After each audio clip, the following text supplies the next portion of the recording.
Hi, I'm Leslie Dutton, and you're watching GVTV News. Thanks, Leslie, and I'm Randy Hansen. In world news headlines today, Obama administration to allow Yemeni president to enter U.S. for medical treatment. And Arab League observers arrive in Syria amid fresh violence. The Justice Department blocks controversial South Carolina voter ID law, and Republican presidential hopefuls campaign in Iowa. And Mitt Romney criticizes Obama for failing to keep troops in Iraq. And files reveal Newt Gingrich's first wife did not want a divorce. And a gap between Americans and congressional representatives grows considerably over the last 25 years. And Obama signs 2-month extension on payroll tax, decision on tar sands pipeline now required. And Afghan government to allow opening of Taliban office in Qatar. And Egypt releases prominent blogger detained for nearly 2 months. And Putin rejects calls for parliamentary election reviews as massive protests persist. In Nigeria, church bombings leave at least 27 dead, and secret memo suggests Pakistani military may attempt to oust President Zardari. And a report says lack of preparation, communication, and contributed to the Fukushima nuclear disaster. An Israel woman draws Rosa Parks' link after refusing to give up bus seat to ultra-Orthodox Jewish man. And a hacker group Anonymous claims responsibility for breaking into global intelligence company website. And radio host Lynn Samuels dies at the age of 69. GVTV News content has no connection with NCTV Digital Media Center and is its own program. But before these stories, GVTV News would like to thank one of our underwriters who supports your only visual video news media in Nevada County. That's right, it's us, GVTV News.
In today's first world news story, Obama administration has reportedly decided to, in principle, to allow Yemeni President Ali Abdullah Saleh to enter the United States, even though his forces have killed hundreds of anti-government protesters over the past year.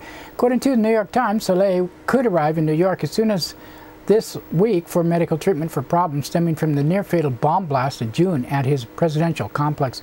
Longtime U.S. ally Saleh has led Yemen since 1978, but recently agreed to relinquish office by February.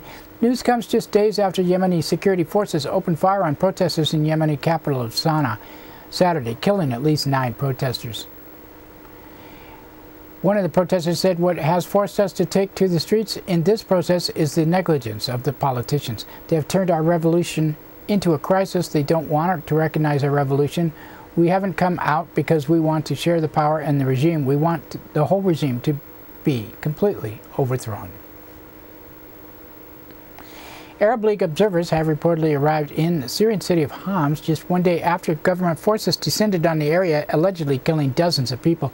Residents claimed at least 34 people were killed in Homs on Monday, while several neighborhoods were left without food, water, and electricity.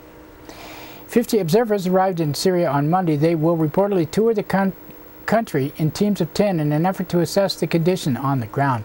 Their identities have largely been kept secret. Some activists worry that the teams will not be able to make an objective judgment of the situation due to Assad's regime's close monitoring of the coalition. The teams will be using government transportation to tour the restive nation and are barred from visiting sensitive government locations. The United Nations estimates the Syrian government has killed more than 5,000 people since it began to crack down in opposition protests in March. The U.S. Department of Justice has blocked South Carolina's new law requiring voters to show photo ID at the polls from taking effect, saying it violates the Voting Rights Act. The Justice Department said data submitted by South Carolina showed that minority voters were about 20% more likely to lack acceptable photo ID required at polling places.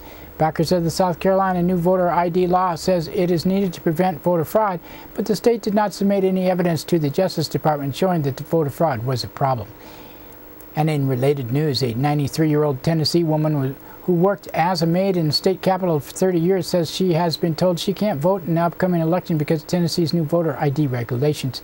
Thelma Mitchell has a state ID she uses when she cleaned the offices in Tennessee lawmakers, but she has been barred from voting because she cannot produce a birth certificate. And 5 of the major Republican presidential candidates will be campaigning in Iowa 1 week ahead of the state's January 3rd caucuses. Former House Speaker Newt Gingrich has been dealt a setback by failing to secure enough signatures to make the ballot in his home state of Virginia. Only 2 Republicans, Mitt Romney and Ron Paul, will be on the Virginia ballot. On Monday, Texas Governor Rick Perry issued a new ad attacking 4 of his opponents for having served in Congress. Photos of Newt Gingrich, Ron Paul, and Rick Santorum and Michelle Bachmann all appear in an ad. Rick Perry's ad said, "If Washington's the problem, why trust a congressman to fix it? Among them, there's been spent 63 years in Congress, leaving us with debt, earmarks, and bailouts. Congressmen get $174,000 a year, and you get the bill. We need a solution." Governor Rick Perry said, "The reason I've called for the part-time Congress, cut their pay in half, cut their time in Washington in half, cut their staff in half. Send them home. Let them get a job like everybody else back home has. I'm Rick Perry, and I approve this message." Good idea, though. In presidential campaign news, former Massachusetts Governor Mitt Romney has publicly criticized President Obama for failing to keep ground troops inside Iraq. He says when the announcement was made that the status of forces agreement had not been reached and that we were going to pull out